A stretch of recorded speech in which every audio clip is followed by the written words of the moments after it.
strawberry. Amoy na lang natin. Isang tingin, isang subo ng kanin. Parang ganito.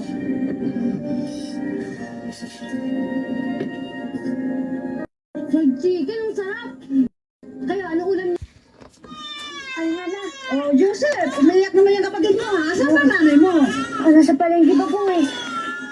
Ang hayaan mo, pagkatapos dito magbaba, tutulungan kita, ha? Salamat po. Sige. Aling Susi, meron po ba kayong gatas? Naku, Joseph, hindi ba ka nababayaran ng nanay mo ang utang niyo dito? Sige na po. Pwede sa iba ka na muna bumili, ha? Ano na muna dito?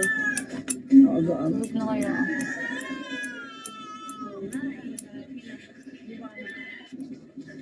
Ito muna gatas, Pwede po bang humingi ng tulong? Gutom na po kasi ang kapatid ko. Wala po siyang gatas. Bakit ako? Eh, kasi yan, oh, nakita eh.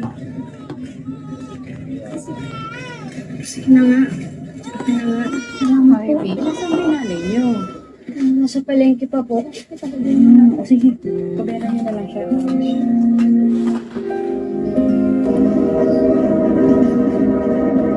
Saya-saya ni Bunsoy ah. Busog ka na kasi. Pinapanood ko talaga yun. Tay, binigyan po nila ako ng pagkain. Tuwa po sila kay Edwin tsaka po sa akin eh. Jerry, bakit mo iniwan mga kapatid mo? Ang liliit pa niyan, mga babae pa. Di ba nagbilin ako sa'yo? Pantayan mo sila? Ha? Tay, kababas na naman po ako. Nagugutom na po kasi sa Edwin eh. O di sana, inintay mo nanay mo. Ha? Pagkakailan ka pa? Wapo ka rin! Wapo ka! Diyan ka ngayon. Tigas-tigas ng ulo mo. Pinakaya ko naman po sila. Tsaka po nung umalis po ako. Ang dami-dami na nga namin problema. Hindi ka pa marunong makinig. Ha? Ngayon, diyan ka. Hindi ka alis dyan. Naintindihan mo? Hindi ka kakain. Hindi ka inom. Para madala ka. Dear Charo, naiintindihan ko kung ba't naging ganun si nanay at tatay noon. Bigla kasi kaming naghirap pagkatapos mawalan si tatay ng trabaho at nawala pa ang aming bahay. Tumulong ako sa kanila bilang panganay, pero dahil sa pagod at problema, hindi nila yung minsan nakikita. Eto yung sinasabi ko sa yung bata. Wapix, di ba? At ang galing kumanta niyan. Gwapo mo nga, boy. Pang-artista ang mukha mo. Pwede po ba ang kantahan ko po kayo? Tapos po, pengi lang po konting pagkain para po sa mga kapatid ko. Sige na nga. Bibigyan kita ng mga paninda ko, pero basta galingan mo, ha? Sige po. Sige. May bukas pa sa iyong buhay. Tutulungan ka ng Diyos na may lalang ang iyong pagdaramdam. Idalangin mo sa may kapal na sa puso mo ay mawalan ng lubos. Ang galing mo talaga kumanta. Ibigay mo to sa mga kapatid mo, ha? Mahal na mahal ka siguro ng mga mo, no? Kasi hindi ka lang talented, eh. Tumutulong ka pa.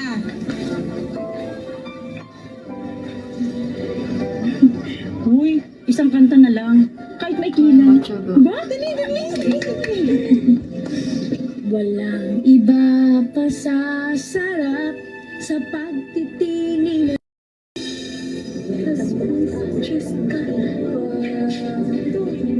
Uy, nandito pa nga lang po. Pasado ko. Ismael! Ismael! Nakapasa ang anak mo sa scholarship. Scholarship. Dali, halika, dali. Joseph! Joseph, wag ng tatay mo. Tay, congrats na ha. Mabuti yan. Laking tulong sa atin yan. Hayaan nyo tay, kapag ako naging industrial engineer, hindi nyo na kailangan mamasukan bilang waiter dyan sa pinagtatrabaho nyong hotel. Pagkanda mo ang pagkain, nagugutom ako. Sige, sige. Ay, may bumibili. Ayos Ayusin ko. Sandali lang. Number, Ryan. Di ba? Oh, dalian niyo na, kakain na. Oh, Edwin, upo na. Wow, sarap na. Wow, sarap ah. O, dali, kuha na. Dali. Mainit pa. Oh, kumain na kayo ng mabilis ha, para hindi tayo pare-pareho maliit. Ano gusto mo? Bukas na lang ako. Oh, yan. Oh.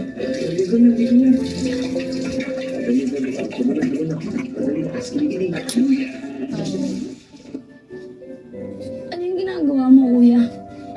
Naalis ko lang tong pangalan para hindi magmukhang peke. Eh, hindi naman pwede yan. Totoo naman t-shirt yan eh.